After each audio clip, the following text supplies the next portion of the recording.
গুলশানের বাসা ফিরোজায় ঈদ উদযাপন করছেন BNP chairperson Begum Khaleda Zia.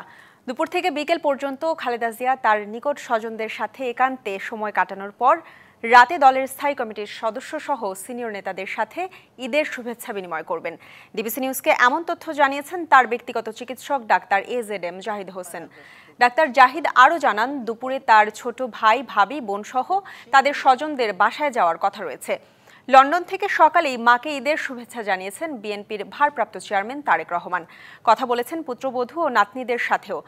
Doctor Zahid বলেন, খালেদা জিয়া দেশবাসী ও দলের নেতাকর্মীদের ঈদের শুভেচ্ছা জানিয়েছেন। তিনি সকলের কাছে দোয়া চেয়েছেন। এছাড়া বেগম খালেদা জিয়ার শারীরিক অবস্থা অনেকটাই স্থিতিশীল। মেডিকেল বোর্ড সদস্যরা নিয়মিতভাবে শারীরিক অবস্থার খোঁজ খবর রাখছেন।